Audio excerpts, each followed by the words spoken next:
Is Stopping Gun Violence, Reimagining a Restorative Justice System. And my guest today is Edwin Weaver, the Executive Director of Fighting Back Santa Maria Valley. During a 2-year period in Santa Maria, California, a city of only 103,000 people, there were 23 murders within 17 months. This epidemic had many contributing factors, including gun violence, and one factor that came out of community meetings was that there needed to be accessible mental health services for the community. Now, Fighting Back Santa Maria Valley, I'm going to be referring to it as Fighting Back from here on out, was asked during this time to develop a violence reduction program for the schools. They were tasked with conducting conflict resolution using a restorative approach. Now, Edwin Weaver will discuss how students who have conflict go through the restorative mediation with the Fighting Back program specialist. This approach has reduced school suspension and reduced recidivism to 0, which is amazing. And I want you to talk more about that, Edwin, when we get to talking and discussing. And the students who go through this process do not get into fights with each other, and they can focus on school and learning. But what the staff realized quickly is that you cannot participate in restorative processes if you don't have a felt sense of safety. And Edwin, I really want you to tell us more about what that means. But I know that as a result of that, you became a community resiliency model teacher, and you're now even senior faculty with the Trauma Resource Institute. So what I would love for you to share with us is what happened and how did you muster the community together. But I also want to tell you all a little bit more about Edwin Weaver, because he does have a rich background and he's such a community agent, I will say, ambassador. He serves as the co-chair of the Governor's Children's Justice Act Task Force for the state of California. His community engagement includes, oh my goodness, there's so many, a leadership of the Santa Maria School Attendance Review Board, a member of the Santa Barbara Human Trafficking Task Force, the Mayor's Task Force on Youth Safety, and the Santa Barbara County Continuum of Care to address homelessness. Fighting Back was selected by the State Assembly man Jordan Cunningham as the nonprofit of the year for the 35th district in 2017. And Edwin was also selected by the Santa Barbara Foundation as an emerging leader for Northern Santa Barbara County in 2019. Now, he's earned a number of master's degrees already. He has his master's in social work from UCLA, a master of theology, and is currently in a master's of dispute resolution program at Pepperdine's Caruso School of Law. So, Edwin, it is such an honor to have you. You've done so much in the world. You're such an advocate. So as we start today, what is on your mind? It's so funny. Thank you for having me. I just love talking to you. So we're going to have this great conversation and hopefully it helps people. I'm actually thinking about a young person. He texted me last night. He is a definition of resiliency when I think of the term. And he, 2 years ago, he was homeless, sleeping on couches. And he is graduating in 2 weeks from high school, and he will receive a Cal Grant, and he will go to college, and he's going to study psychology. And of course, it's no wonder that he's going to be studying psychology since so many people in the helping field have helped him. But we have been a part of his journey for the last 5 years, and we have just seen him grown into this incredible man who is going to have a great trajectory because of so many different things, including learning some wellness skills to keep his nervous system in balance. And so he texted me a few minutes ago and said, "Hey, can we talk today?" Last week, I got him a bicycle because he turned 18 and he needed something to get him to and from work. And so we had a little bit of money laying around and we went and got him a bicycle, and he's super excited about that. And he's excited to start his new job. So Edwin, I love that you said when we had a little money, hanging around, because I know that you are the executive director of this nonprofit, and in order to keep the nonprofit going, people have to give donations to you, and you have to write for grants. So I want people to know that they can go to your website and learn more about the great work that you're doing, because I know that you have a personal touch. And that young man, I'm sure, texted you because you have made a difference in his life. And I'm hoping as people listen to all the work that you've done, that they can possibly see how there may be other derivations of Edwin Weaver that could be all over this United States of America of ours. and could be helping youth in a way that I know that you have. And I know that you're especially dedicated to homeless youth. And that is such a huge problem in America that many people don't know about. But you said something that I think might be helpful for us to know about what your definition of resiliency is, because you said he's the very epitome of resiliency, this young man. So could you give us a little bit about your ideas about what that means? Yeah, I'm a storyteller. So when I think of resiliency, I have a vivid picture. There was a young woman. She had just gotten out of, she was locked up as a minor in a juvenile hall facility, and she had just gotten placed into a group home. And we went to a foster youth conference in Sacramento. And so she kept walking past this rock wall gym, indoor climbing gym. And she said, "Hey, Edwin, I want to go do that." And I'm thinking, no, because I'm the executive director and I am not going to be liable for taking 6 young people rock climbing. But guess what she did? She talked me into it. Of course she did. And then we get there, and she'd never done this before. She got the equipment. She looked at this wall and she tried 2 or 3 steps and fell down, 2 or 3 climbs up, fell down 2 or 3 times. And then she looked around, and I watched the whole thing. And she looked over and she saw somebody who was really great at rock climbing. And she went over and said, "Hey, you, I need you to help me," and grabbed him by his wrist, drug him over. By the time she was finished, she had climbed this 10-foot wall. The whole gym was cheering her on. And I thought, that's it. That's resilience. The ability to thrive when faced with the everyday stressors of life, the ability to overcome, not just overcome, but or cope, but to thrive in the midst of this adversity. Yeah. And she had a very difficult life, but somewhere she learned these skills of advocacy, of asking for help, of humility to know, I don't know how to do this, but I want to learn, and enough self-worth to say, yeah, I can climb this wall. I know I can. I just need some skills and some tools to help me get there. And so that when I think of resiliency, I think of her every time climbing that wall, and that's what we're about. Well, and Edwin, as you say that, I can't help but think about you and the work that you've done in the world. So I guess that goes to my next question. What made you first get into the helping professions? I mean, here you are, a social worker, you've got a degree in theology, you've been a minister, and here you are as an executive director of a nonprofit making huge changes in children's lives. Yeah, I was in college. I went to George Washington University in Washington, D.C. It's right in the middle of the city. And I went there to be a teacher. I wanted to be Mr. Beard, who was my 10th grade biology teacher and wrestling coach. And I wanted to be just like him. So I went off to college and I was going to be a teacher.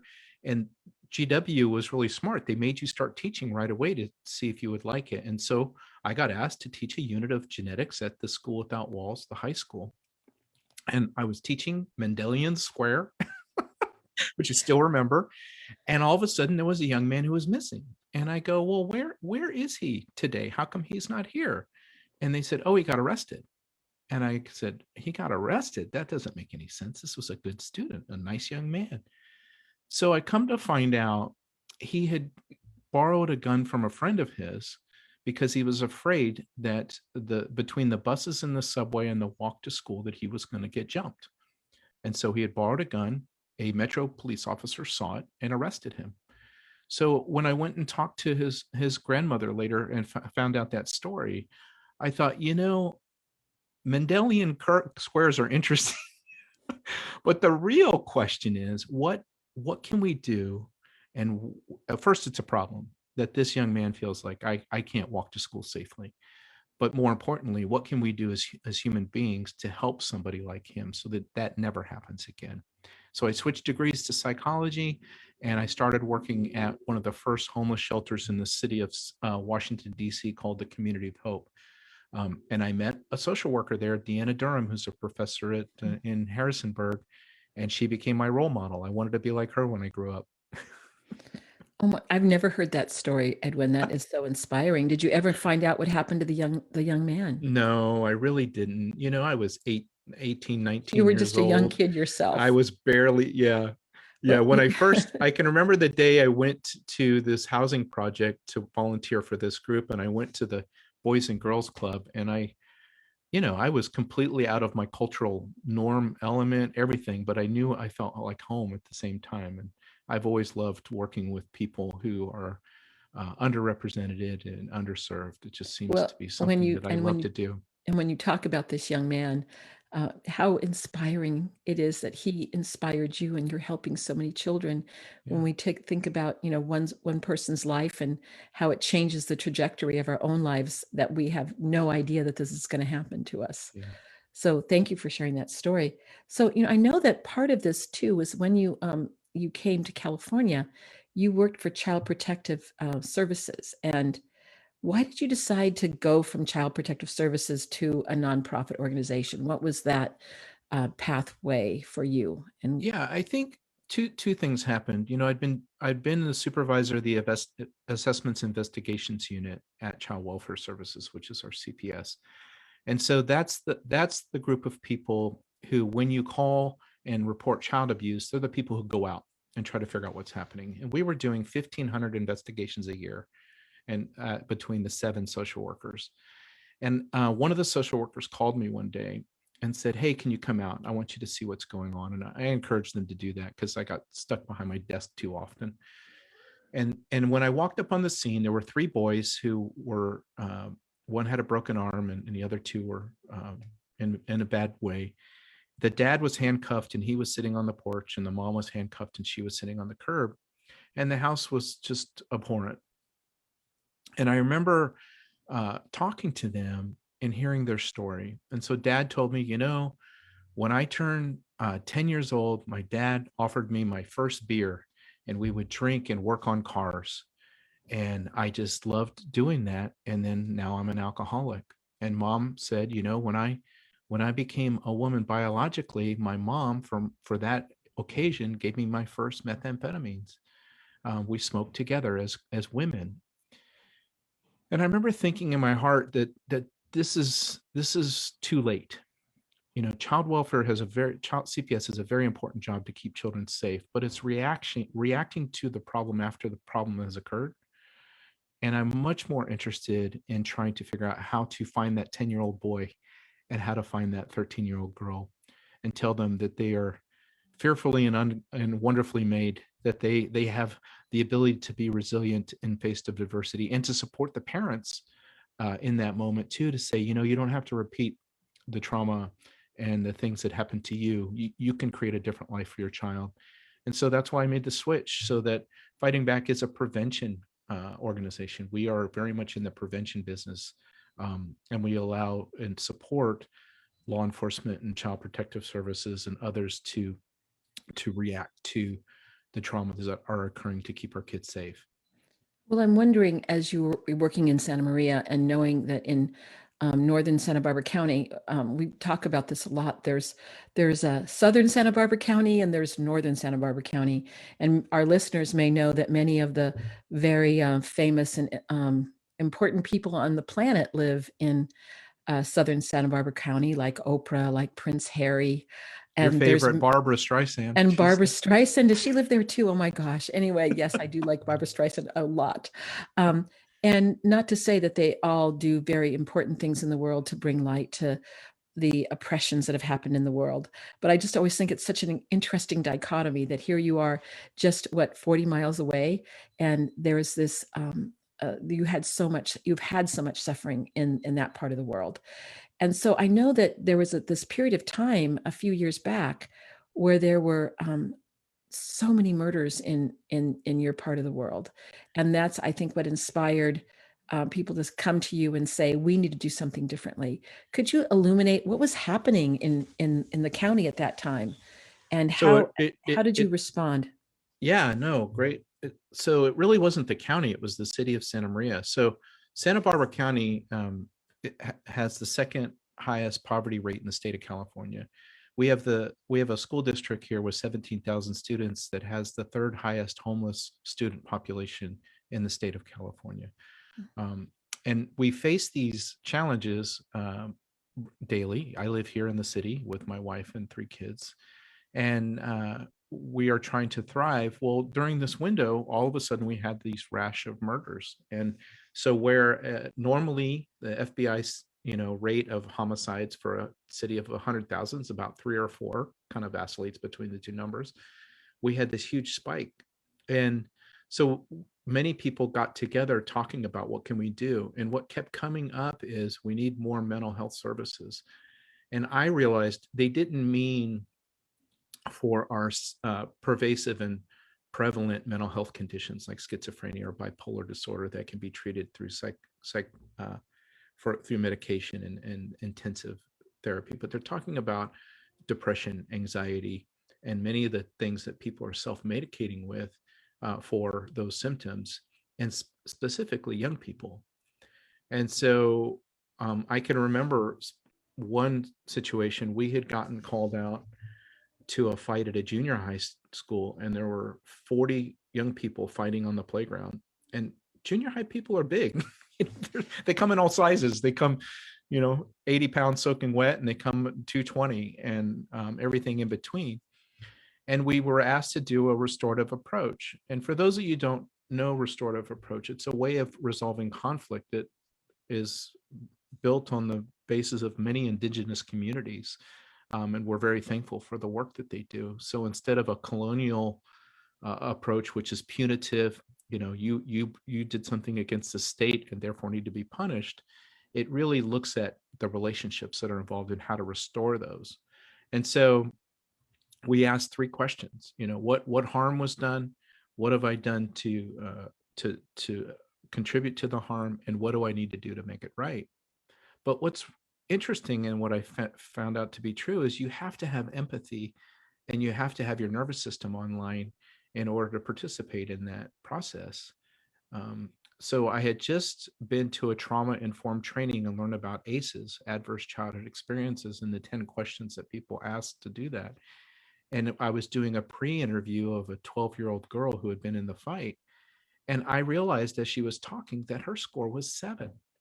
She had an ACEs score of 7.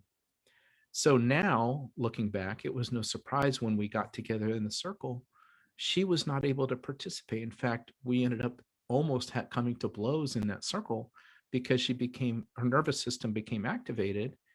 We call it getting bumped out of your zone on the high end.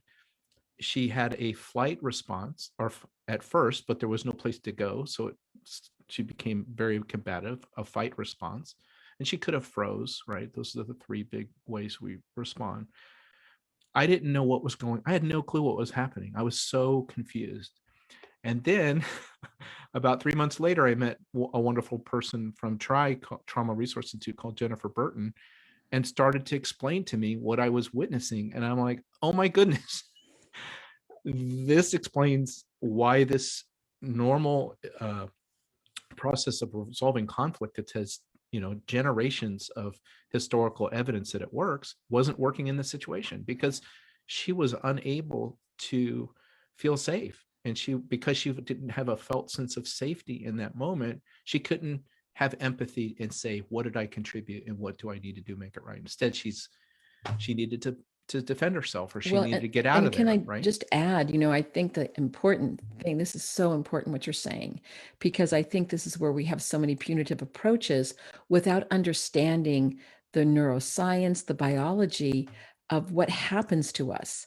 7 adverse childhood experiences means that she had a very difficult childhood. So, including in those 10 adverse child experiences, when we first started looking at this, are things like, does the parent have a mental health condition? Is there an alcohol problem? Has there been child abuse, neglect, physical abuse, sexual abuse? I mean, all these.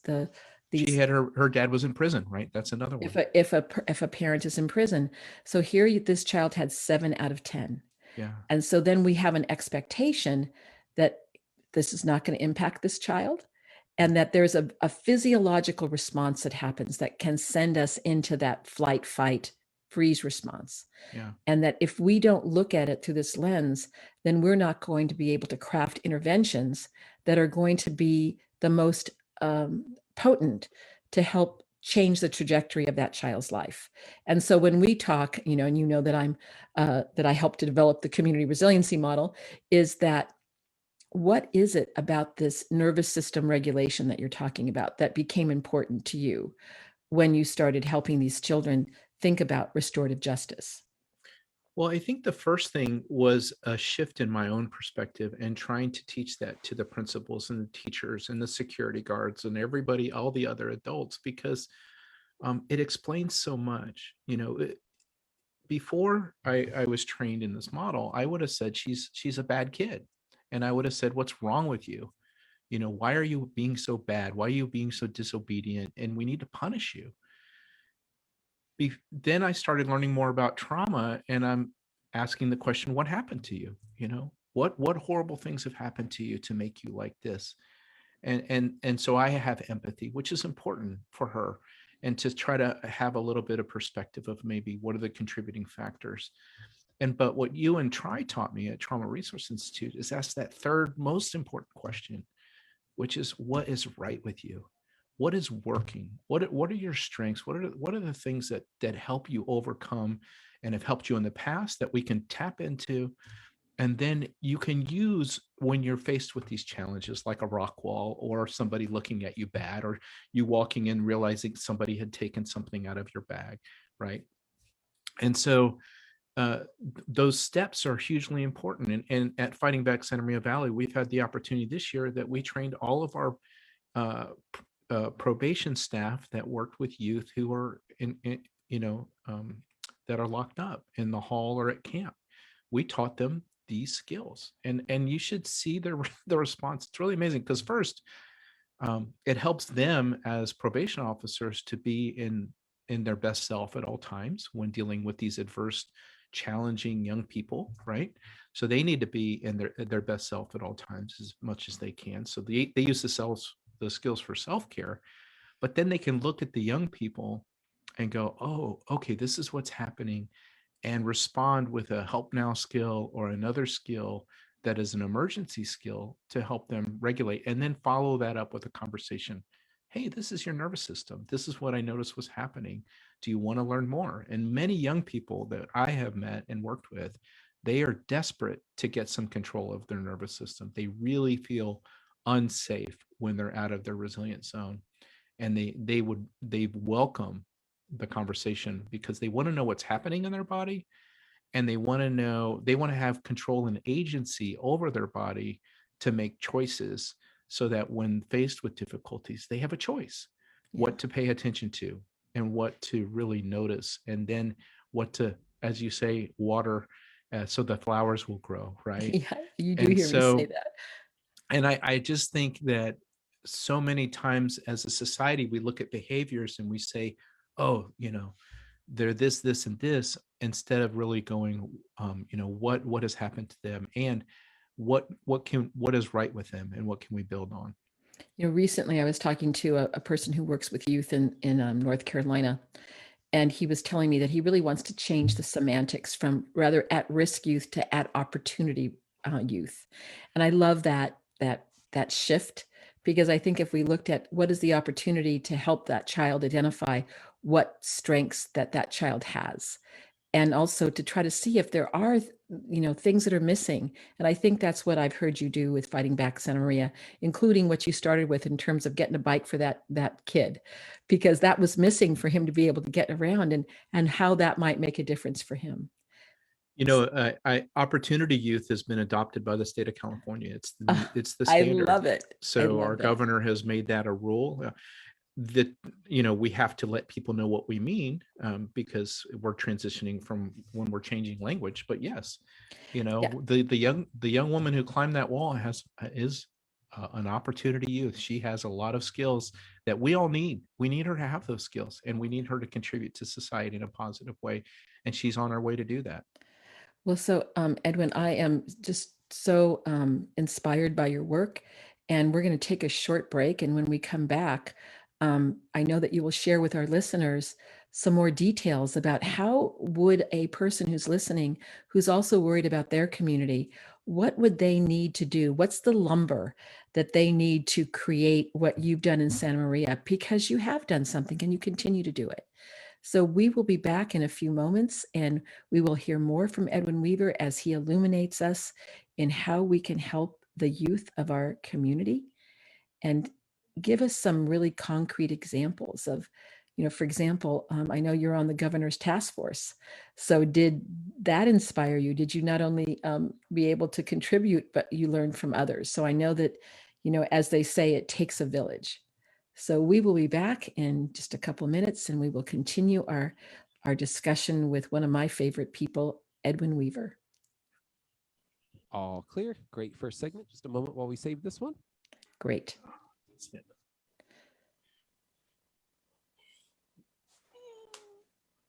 So our Facebook listeners are still with us. So oh, nice.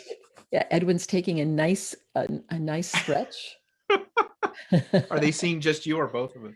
Oh, they're seeing both of us. So they're seeing you stretch and your guitar and all the good stuff in your room. Oh, too funny. So I just want all of our Facebook listeners to know, what is the website of Fighting Back Santa Maria again? Yeah, it's just our initials. So it's FBSMV.com, which stands for Fighting Back Santa Maria Valley.com. Great. And he'll say it again when we're live on the show as well. But I really want to emphasize how you can reach out to them, and you can be a wonderful consultant about how to bring systems change to an entire county. I'm going to say. Good luck. Well, at least to northern Santa Barbara County. Oh no, we're getting there. We're getting there. I know that you get into the south every now and then. We do. I think we've been asked to go to a couple of those South County school districts. It's been fun. Well, I also know that, in Santa Barbara County, we've also had mudslides and fires, and Edwin has taken his team to also bring this information to people when they are, reeling from the effects of something so unexpected, where people have lost their homes and their lives.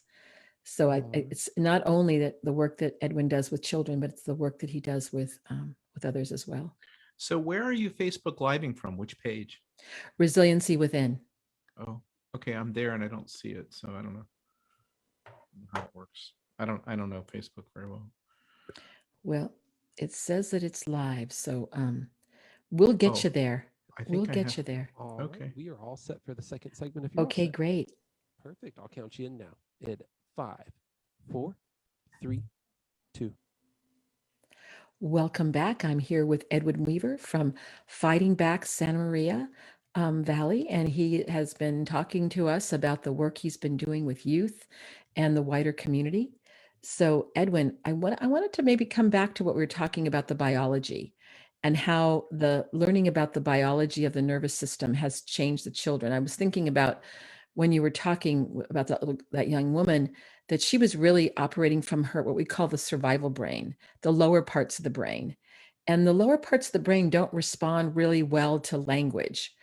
And we've learned that it responds a little bit better to sensation, in terms of, like you said, those emergency interventions that you may do when someone is knocked out of their zone. So can you tell us a little bit more about that, how that's worked with the work that you're doing with the children?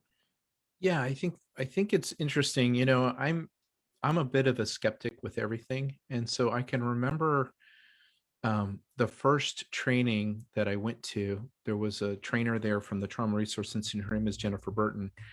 And all of a sudden, it was before we started, we were at the hotel getting trained, and she picked up the phone, and I could tell it was a difficult conversation she was having. And then she got up and started pushing on the wall.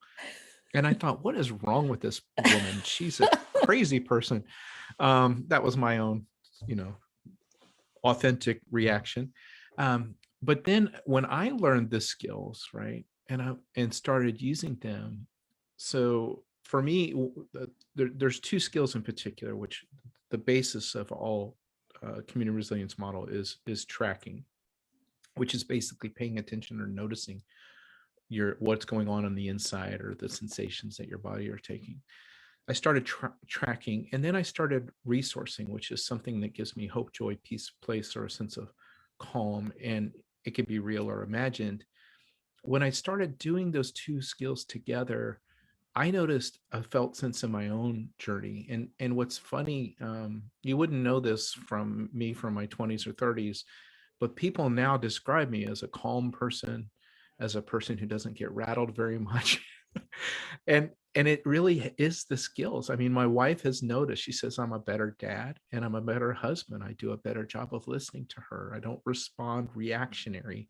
I still have a lot of emotion. Don't get me wrong. I'm a very passionate person. I still get angry. I still get sad. I still get mad. I just don't seem to lose it as often with the skills. And so, for me, the first step was for me to buy into the model. And I use it every day. I used it this morning. I used it yesterday when I was having a difficult time with some things, some challenges.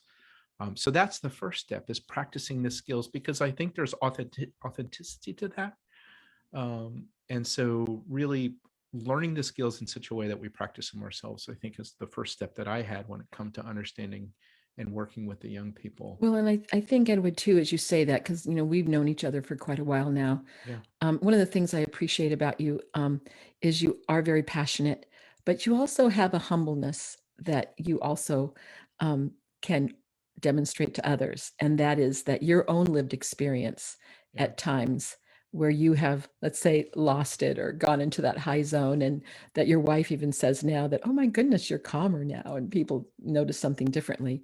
Because I think that when we share sometimes our lived experience, a kid will say, you mean you did that too, Edwin? And you can say, oh boy, did I, right? Yeah. So I'm just wondering, is there something about your lived experience? I'm talking about you, Edwin, personally, that you have experienced that helped shape what you do, besides the story that you told us about the young boy that wasn't in the classroom when you were teaching?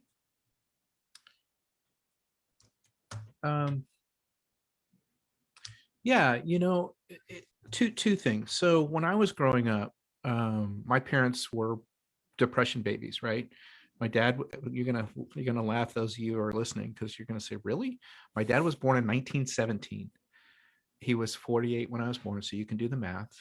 And my mom was born in 1930, and her father died in a rock quarry, leaving the family destitute, and her mom had to raise her on a cafeteria workers benefits. And then my dad had a mentally ill mom, I think.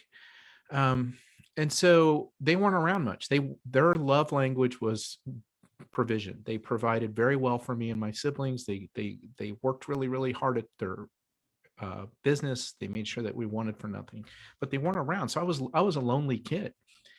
And in high school, that's a hard place to be. And I can remember some men started spending time with me because of their faith. They were followers of Jesus and wanted to spend time with me, and that changed my trajectory quite a bit. They became mentors to me, so that when I was at Washington, D.C. at GW, a guy named Scott Dimmick started picking me up on Fridays to spend time with me and mentor me. And the first place he took me to was the Community of Hope, was this shelter that I ended up working in when I had graduated. So I think that sense of how much that impacted my life, that mentorship, really formed what I thought was important in life. And it's interesting because when I first took over Fighting Back, our mission statement says to partner with all members of the community to achieve resiliency, right? And reduce instances of resiliency against substance abuse, reduce instances of violence, and promote a safe and healthy community. So I had to look up that word resiliency because I hadn't even heard of it before.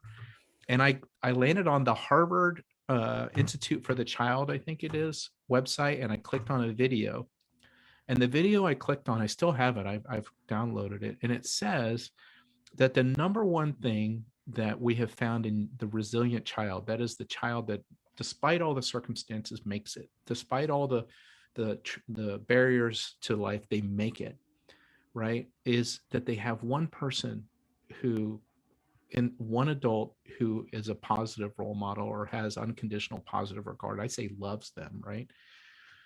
And so I latched onto that when I thought about who are we going to be as Fighting Back, so that everything that we do is about relationships. It's about relationships with other agencies. It's about relationships with other leaders. It's relationships with a kid who can feel very comfortable texting me at 10 o'clock at night and ask me a question. Because what matters is the relationship, that young man knows I care about him, I'm on his side, and I want to help him. So that's kind of the foundation, right? And then you go, well, then what do you want these mentors, these people who love them, to share with them? and that's these skills, right? It's like both I practice them, right? So here, young man who I'm helping, you can watch me. I'm resourcing and grounding, and I talk about it when I'm with them. And you can do that too. Oh, you're really frustrated with your teacher. Well, let's think about that first. Let's get in the resilient zone, and then let's have a conversation of strategies, right? Because we want you using your thinking brain when you're strategizing around it. But I think that's probably the most formative thing that happened to me as a kid. And it's funny because I got to go fishing. My friend Mick Jurek was one of those two adult men. The other one was Kevin Hale. And then my brother Coulter, the three of them, they'd take me fishing and do all kinds of stuff with me. And I got to go fishing with Mick about 2 weeks ago in Florida, now that I'm vaccinated and things are a little bit more open. I spent 4 days with him, and it was like I'd never left, because I know he loves me, and he is on my side, and he wants what's best for me and my family at all times. I called him when I was having difficulty with my teen kid about 5 or 6 years ago, and he gave me some really wise advice. So I would say that was one of the big things that happened to me. Yeah, and thank you so much for sharing that story of your mentors, because I think there's even more research coming out right now. How do we reduce the impact of adverse child experiences? And relationship is one of them. If a child feels that someone is listening to them, Yeah. and certainly those mentors.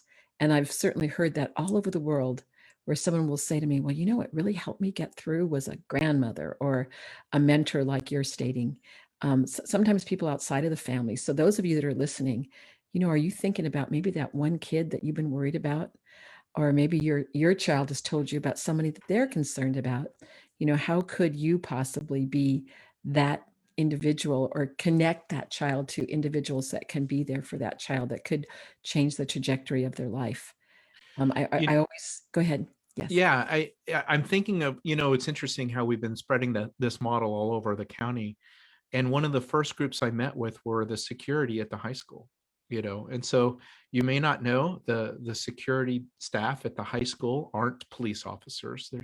They're basically just adults who wear, in our high schools, black uniforms and hats that say security on them. And when there's a fight or something, they go and try to break it up.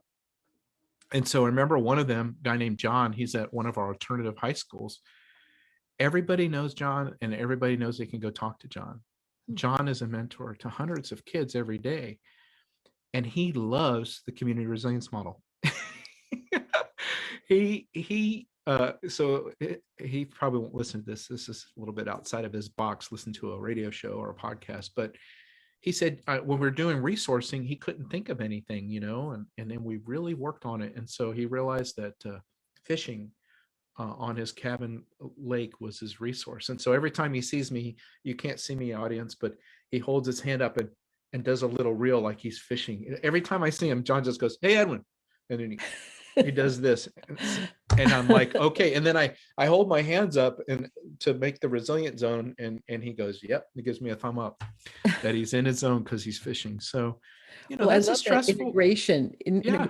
of daily activities. And obviously you've made an impact for him to be reminded about how he loves to fish, and that he's within his zone of well-being. I think that's a wonderful story. And he's a couple years from retirement. He's a guy you would think you would never be able to teach this wellness skills or mindfulness or whatever language you want to use around.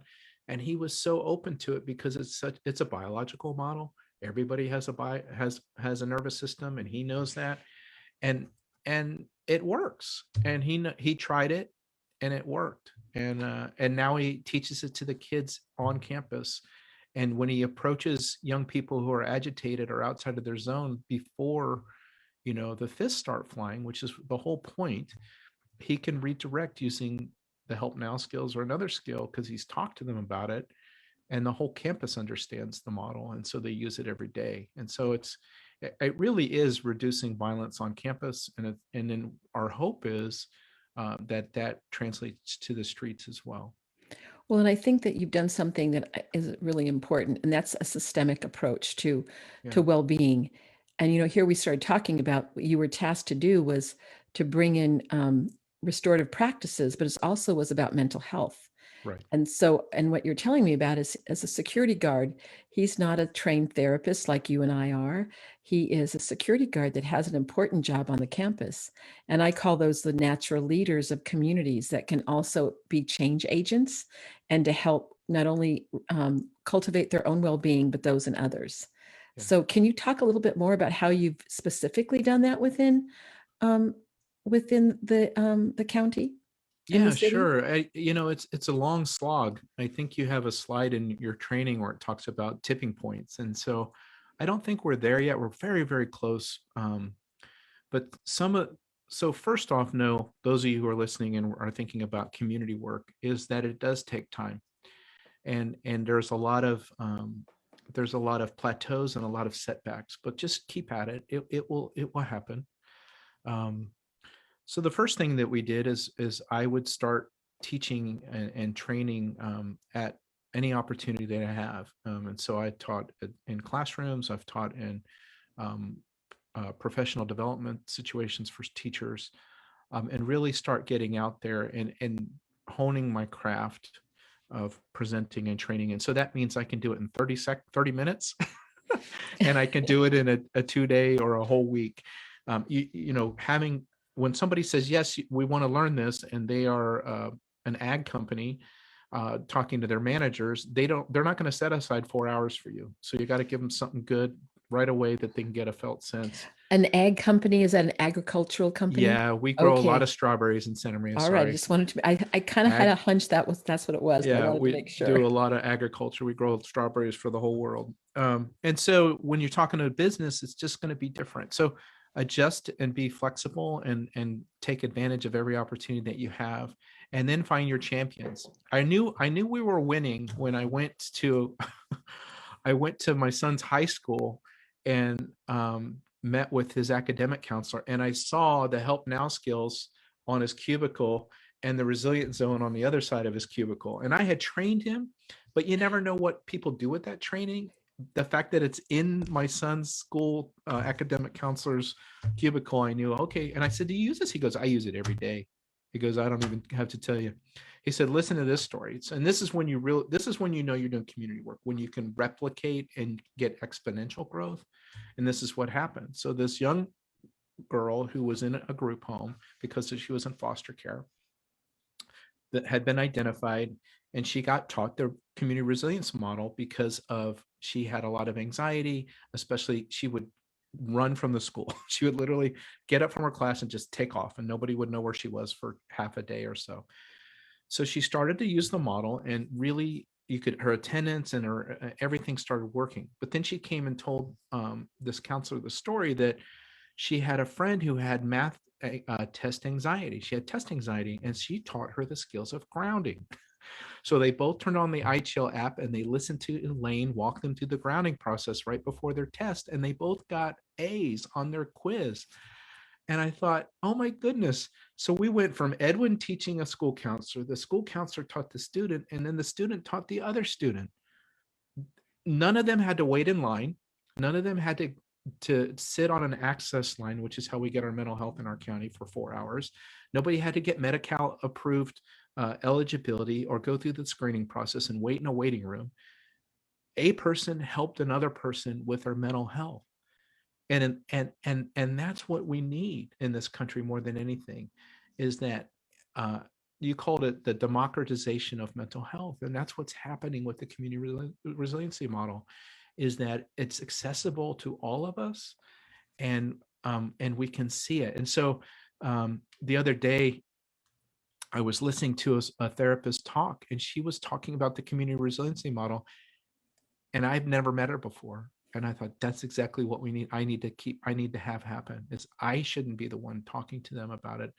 It's that third step, right? And it just grows. And so it's a beautiful thing when you help somebody, and it's a humbling thing when you see that take off like a wildfire. And Elaine, all credit to you and your work.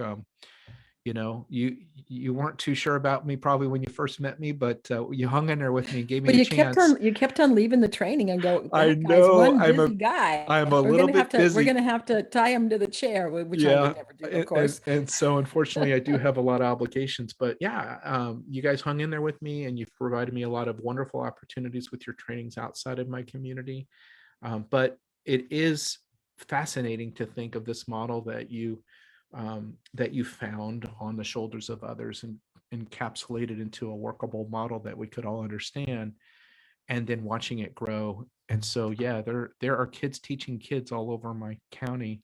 They might not even know the language, but they know the skills, right? Well, and I think that's what's really important. I know that one of the ideas that I have that is in my brain that I have to get down on paper and implement is a community resiliency model youth ambassador program, so that we do something more definitive for kids that want to be sharing this with others. There's many peer-to-peer counseling programs in high schools, and I don't think it would be too hard to integrate some modules on the wellness skills and help children understand the biology. As you know, I always think about, we have different portals, right? We have the portal of thinking, our cognitions and how we think about things, and we have the portal of how we feel, but oftentimes that portal of sensations has been left out of the equation. And when we're talking about, reaching the survival brain, and so many of the children that we care about and want to have them hopefully see that there could be another future available to them, that if we don't look at their lives through this lens, we're not going to be as effective as of helping them change. And I think that's what you've done. You've done really well in Santa Maria. So I want to ask you, I hadn't planned on this question, but it just came to me. Has there been, besides what the story that you just told, I know that you've spoken to people about the model, in many different fields. Is there a field that going, I'm really surprised that I was able to bring it here? I mean, besides the security guard, and that people actually started to listen. You've told me so many stories over the years. Yeah, no, I two things come to mind, and you asked me a question earlier I want to get to, which is this recidivism rate down to 0. So I don't want to leave that, because I think our listeners are interested in reducing violence on campus. But yeah, I was really surprised when probation came calling. Now, we have done a lot of work around foster youth and their educational outcomes, and had a lot of success. We have a graduation rate of about 95 right now, which is nationwide, it's about 42%. So we're very happy about that work. But probation involved youth, there's a lot of similarities with our foster youth. And so they asked us to come. And I don't know if you know too many probation officers that work in institutions, but it was a bit of a challenge, but they love it. They're just stoic about it. But then they start talking, and then you realize that they're really listening. And I have a couple of them that are personal friends, and they're using it at home with their own children. And that's when they really have bought in. And so that was the first group that I was surprised by. And then we had a corporation that came to us and asked us for help. They were outside of our community, but they had in the pandemic, they were having a lot of HR type difficulties. They were having a lot of anxiety, and they didn't know what to do with it. And so they asked us to come and teach the skills, and we did over 2 different sessions. And they did feel better. And so they were able to be more productive in the workplace. That was new for me, but I enjoyed it a lot. And so those were 2 things. And finally, it was clergy. And of course, it makes a lot of sense, because they are the front line of many mental health services for many communities. But they are very open to this model because it's not religious in nature. And unfortunately, some church practices and theology are resistant to psychology, or Western psychology, I should call it. But they're very open to this model because it is such biologically based. And, our men who are a little bit resistant to psychotherapy as well are more open to this model. If you get a bunch of guys together, the first thing they're going to do is start talking about their aches and pains and where everything hurts. And that's a natural portal to talking about these skills, because they're tracking, right? If they're talking about their knee, they're tracking. Well, you So know, those are you've some really ideas. been talking about the accessibility of the model that Yeah. of course we've seen as well. And that doesn't mean that it's always easy to bring some new ideas to people as well. You know, what I'm hoping that maybe you can illuminate to us, we're almost, I can't believe how fast this hour has gone. We're almost done with our time together. Are there any parting thoughts that you would like to leave our listeners with that you think, you know, if you do anything, think about this. You have such a rich experience of working with youth, Edwin. Yeah, no, I think if I could leave anything with this, if you're serious about reducing violence, I think we have to take a couple steps back, because this issue of guns in the community has really polarized us, and we're not getting very far when it comes to legislation. And I hope that changes. But until that does, we should talk about the people involved. And the people all have a nervous system. And it's very rare that somebody is in their resilient zone when these tragedies occur. And so, if we could start going upstream as to the causal factors that what takes when these community violence situations occur, and start looking at the human beings and saying, how can we help them before?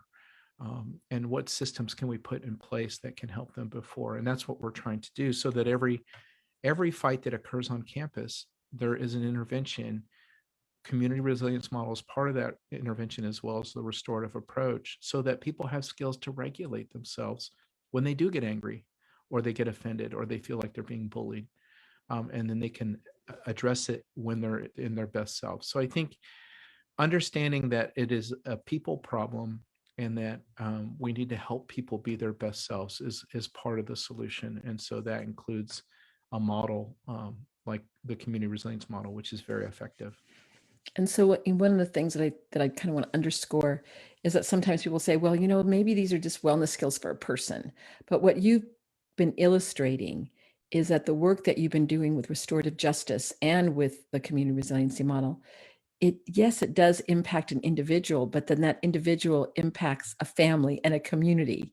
Yeah. And it's expanding. Just even the story that you told about the young girl that taught her friend some skills to take her math test. Yeah. And I think that's really important that everyone realize that. Real quick, we had a little guy, he was 7 years old.